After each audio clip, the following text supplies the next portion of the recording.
Hi and welcome along to this video where Nat and I are just going to discuss one of the four agreements, which is a Toltec wisdom book written by Don Miguel Ruiz. And this video, just to let you know up front, is not going to be anything but this image the whole way through we're talking, so you don't get to see us in this one. No, but it's probably to make more of an impact on what the four agreements are. So if you see that your mind or your eyes are wandering around having a look at the other ones, that's great too if you haven't read the book. But if you haven't read the book, do go and get it as well. I think I first read it back in 2006, and it was just a quick little overnight read and made a massive impact on my life from there. I think I was about the same actually, probably about 2006. I was doing a lot of personal development work, and it really does make a huge impact. I think these four agreements are amazing things to live by. What I had actually done is I'd printed off each of the agreements and laminated them, and I actually stuck them on my bathroom window to kind of really be reminded on a daily basis when I first got the book. And then I also gave the book as a gift to a number of people over the years as well. But it just reminds me, recently we had a friend coming in, staying with us here at the 𝗢𝗲-𝗍 Academy, and she was telling us that as an astrologer and as you know, somebody with a very sort of world open conscious view of life, she hadn't always had a great relationship with her mother, who was a very religious woman. And before she passed away, her mother, not our friend, she'd actually given her this book, and it was something that had made her reconnect with her religious mother. So I feel that this particular Toltec wisdom actually goes or rises above any belief systems, be it religious or anything. It's kind of applicable to everybody. Yeah, absolutely. It's very much about consciousness itself. You know, following these wisdoms, I suppose they are very true. They do go beyond any religion, really. And I think probably at the basis of all religions are these particular things as well.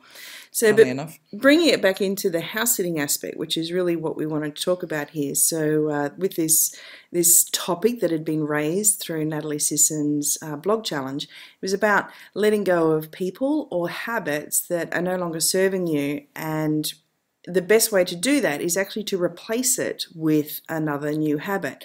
Now, Natalie actually mentioned that despite the sort of topics that go around saying that a new habit is formed or released in 21 days, it's been proven that it's more likely to be about 66 days. So is it? Oh, it is. I'd heard 30 days. So there you go. Take your number. So if you wanted to print these four agreements out and laminate them and stick them on your bathroom window like I did, maybe leave them there for at least 2 months to really make an impact. Just in case Jodie's right.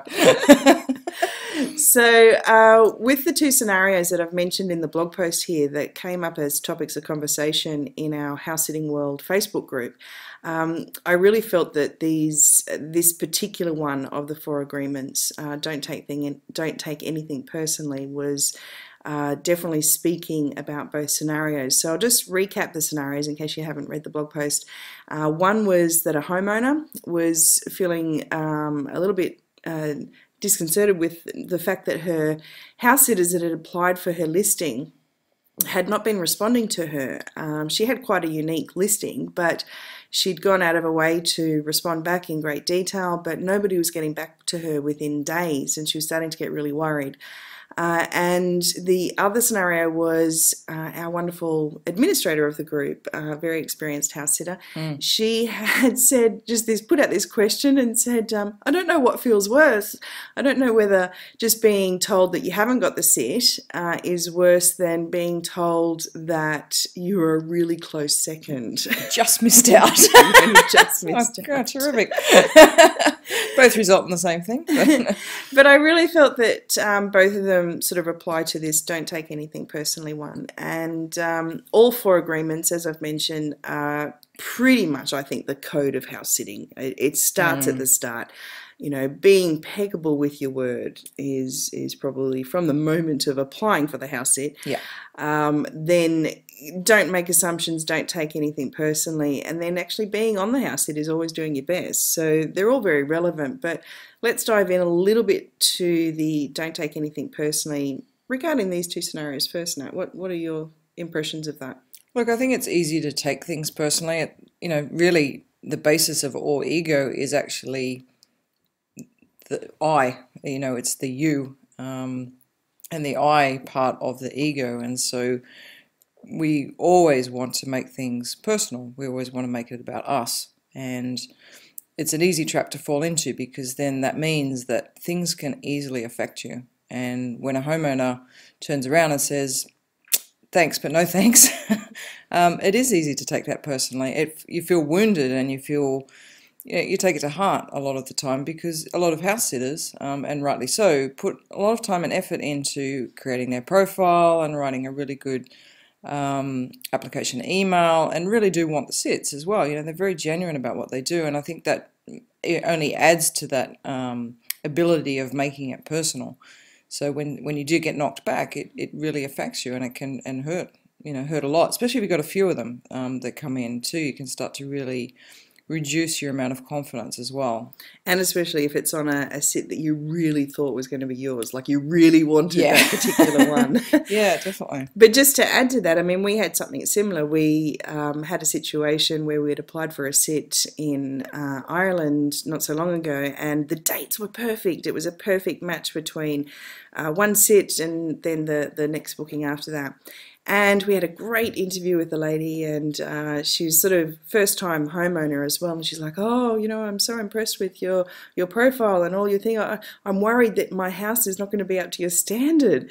So that was a little bit of don't make assumptions coming into that one on her Yeah, that part. was definitely one part of that. But we were one of two people that she was talking to, and one lady was actually there in Ireland, so she was able to meet her in person. She came back to us saying, "Look, I really feel this other lady needs it more than you." Okay.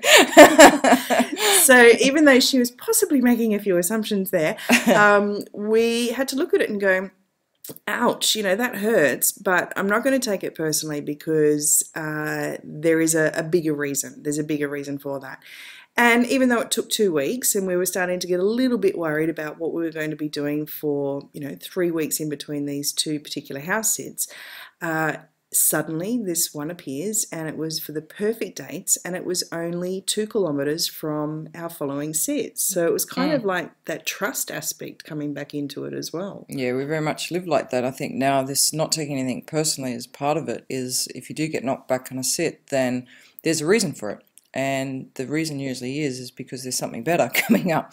And that's happened quite a few times for us now, where we've actually sort of missed out on sits, and you go, oh, okay then. Sort of tail between your legs a little bit, but every single time that something else has come up, it's actually been better for us. Like logistically, it's been better, the sit's been better, or whatever it is. There's been an aspect of it that actually has been more suited to us. Or an experience that we're meant to have. Almost. Yeah, or an experience, yeah. Yeah, it's really crazy. Yeah. So going back to the homeowner who hadn't heard back as well, there was a whole bunch of kind of, you know, assumptions again being thrown around. You know, perhaps she hadn't put up a good enough profile. Well, we checked that, and it was a great listing or advertisement that she put up. She explained everything in detail.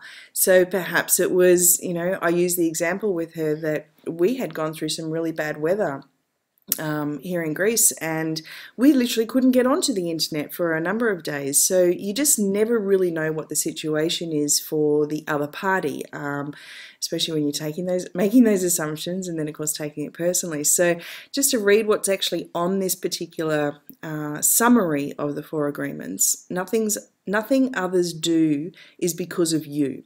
What others say and do is a projection of their own reality and their own dream. When you are immune to the opinions and actions of others, you won't be the victim of needless suffering.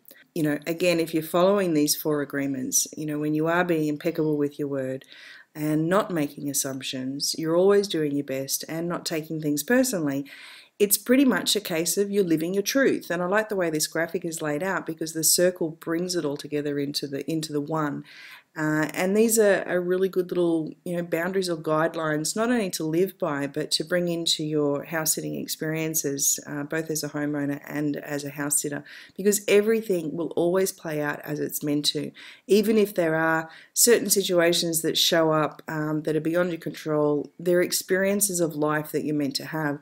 So I guess in response to the actual blog challenge topic, which was what habit, not so much people, but in this case that we're talking about, what habit can you let go of and be able to replace to basically serve you better in life and in your house sitting journey.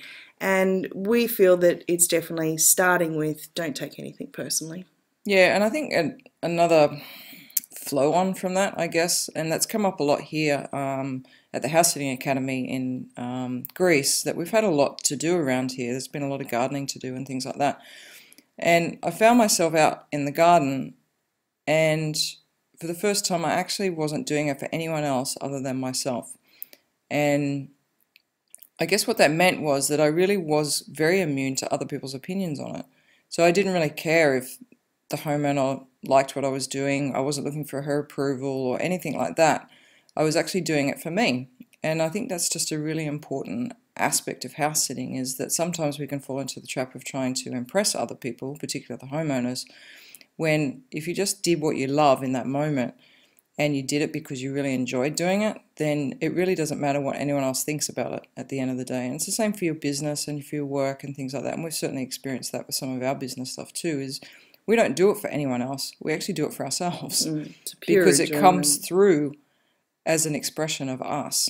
And, that's what comes out, and it holds that energy for other people and stuff. But so in that way, it really doesn't matter what anyone thinks of the various projects we put out and stuff like that, because it was true for us to do those projects in that moment. And I think that's just another way of looking at don't take anything personally, and the whole not worrying about what other people's opinions are. The key is do what you love to do, and it won't worry you. Absolutely. Well, I think that's the golden ticket for life and for house sitting. Yeah. So if you haven't got a copy of the 4 agreements, do click on the link and follow that through. Pick up either a Kindle or audio or even the physical book. It really is a little gold mine, little treasure gift that you'll love forever. So if you have read it, please do share with us in the comments below what your most impactful agreement is that you would need to probably be reminded of more regularly. And this one was my one. I've met plenty of other people who did a lot of assumption making, and they were spending a lot of time in their head always thinking about things that hadn't happened yet, or worrying about things that hadn't happened yet because they were spending so much time making assumptions. But go ahead, read the book, share your comments, and we look forward to seeing you in another video coming up soon. Okay, sounds fun. Bye for now. Bye.